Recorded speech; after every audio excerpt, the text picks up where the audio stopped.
शादी के बाद ससुराल में बेटी की मदद करना कितना सही है। बेटा, ससुराल में सब ठीक है ना? दामाद जी का, तेरे सास ससुर का, सबका व्यवहार कैसा है? नवविवाहित बेटी रिया पहली बार मायके आई तो माँ साधना जी ने पूछा। हाँ माँ, सब ठीक है, बेटी बोली। कोई परेशानी हो तो मुझे बता सकती हो, साधना जी फिर बोली। वो मम्मी, वहाँ पर ऑटोमेटिक गैस चूल्हा नहीं है, वही पुराने फैशन का चूल्हा है। मुझसे वहाँ खाना नहीं बनता। मम्मी जी से बोला था, वो बोली भी जल्दी दूसरा मंगा देगी, पर तब तक परेशानी झेलनी होगी। रिया मुंह बनाते हुए बोली। साधना जी उस वक्त चुप रही, पर शाम को जब बेटी ससुराल वापस जाने लगी तो मेरी बेटी छोटी सी चीज़ के लिए परेशानी क्यों झेले? गैस चूल्हा रिया के हाथ में देते हुए साधना जी बोली और बेटी को गले लगा लिया। रिया भी खुशी खुशी वापस चली गई। ससुराल में सास के पूछने पर उसने कहा, मम्मी ने दिलाया है, तो सास चुप हो गई। कुछ दिन बाद रिया अपने मायके कुछ दिन रहने आई। बेटा, गैस चूल्हा सही काम कर रहा है ना? अब तो कोई परेशानी नहीं? साधना जी ने चाय नाश्ते के बाद बेटी से पूछा। जी मम्मी, ठीक है, पर वहाँ माइक्रोवेव नहीं है जो खाना झटपट गर्म हो जाए। बार बार गर्मी में गैस के आगे खड़े होकर ही सब काम करने पड़ते हैं, रिया बोली। बेटा, इस माइक्रोवेव को भी गाड़ी में रखवा लो।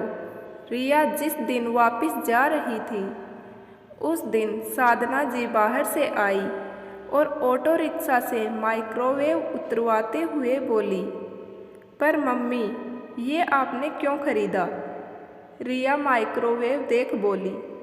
कोई बात नहीं बेटा, तुम यहाँ रहने आई हो, कोई उपहार तो देना ही था, तो यही सही, साधना जी बोली और रिया इस बार भी खुशी खुशी वापस चली गई। साधना, मुझे लगता है तुम्हें माइक्रोवेव नहीं लाना चाहिए था, साधना के पति श्रीकांत बोले। अरे, अपनी इकलौती बेटी को ऐसे कैसे परेशान होने दे सकती हूँ मैं छोटी सी चीज़ के लिए, साधना जी ने कहा और अंदर चली गई। बेटा, दिवाली आ रही है, सबके उपहार तो हमने खरीद लिए, तुम्हें कुछ चाहिए तो बताओ, साधना जी ने बेटी से फ़ोन पर कहा। वो मम्मी, यहाँ फ्रिज छोटा है, पुराना भी, अगर हो सके तो, रिया ने अपनी बात अधूरी छोड़ दी। चलो बेटा, मिलते हैं दिवाली पर, साधना जी ने यह कहकर फ़ोन काट दिया। दिवाली के तोहफ़ों के साथ एक डबल डोर फ्रिज लेकर साधना जी और श्रीकांत जी की बेटी के घर पहुंच गए थे। ऐसे ही वक्त गुजरता गया और रिया अपने घर में कुछ न कुछ चीज़ की कमी का रोना रोती और साधना जी तुरंत वो चीज़ उपलब्ध करवा देती। श्रीकांत जी पत्नी को बहुत समझाते, पर वो बेटी के मामले में उनकी एक न सुनती। आज रिया की शादी की दूसरी सालगिरह है। साधना जी और श्रीकांत जी बेटी के ससुराल जाने की तैयारी कर ही रहे थे कि रिया वहां आ गई। मम्मी पापा, पुलकित को एक गाड़ी खरीदनी है जो 10 लाख की है, उसके पास 5 लाख तो हैं, क्या 5 लाख आप दे सकते हैं? हम जल्दी ही पैसा लौटा देंगे, रिया बोली। पर बेटा, गाड़ी तो हमने दी थी तुम्हारी शादी में, फिर अब दूसरी क्यों? श्रीकांत जी बोले। पापा, वो तो सस्ती वाली है, पुलकित को लेटेस्ट मॉडल लेना है, रिया चहकते हुए बोली। लेकिन बेटा, इतनी बड़ी रकम का इंतजाम तो मुश्किल है, 40-50 हज़ार की बात होती तो अलग बात थी। अब तुम्हारे पापा भी रिटायर हो गए हैं, साधना जी बोली। रिया नाराज होकर घर से चली गई। उसे लगा उसके मम्मी पापा पैसा नहीं देना चाह रहे, पापा को रिटायरमेंट का पैसा तो मिला होगा। जबकि वो नहीं जानती थी कि रिटायरमेंट के पैसे उसके शादी के कर्ज में चले गए हैं। रिया, बेटा तुम वापस क्यों आ गई? सब ठीक तो है? 2 दिन बाद बेटी को दरवाजे पर देख साधना जी चौंक पड़ी। वो मम्मी, पुलकित नाराज है। बोलते हैं गाड़ी में तुम भी तो घूमोगी, आधे पैसे का जुगाड़ मैंने कर लिया, आधा तुम नहीं ला सकती क्या अपने माँ बाप के से? वैसे तो वो तुम्हारी सहूलियत को हर चीज़ देते थे, आज मैंने बोला तो नखरे दिखा रहे हैं। अपने घर जाओ और पैसे लेकर लौटना। रिया ने रोते हुए सारी बात बताई। बेटा, ये तो दामाद जी ने बहुत गलत किया।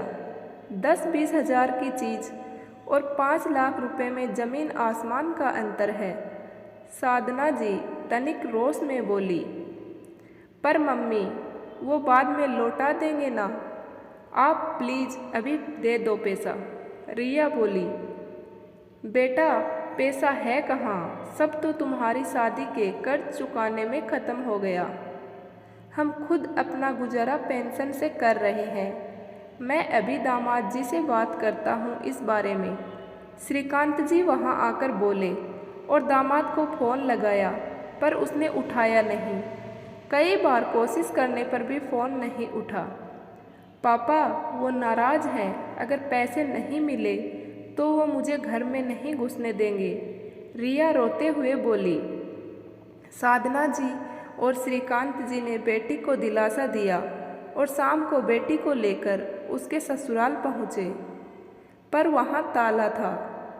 रिया की सास तो बेटे के पास गांव गई हुई थी और पुलकित ऑफिस के काम से दूसरे शहर गया था।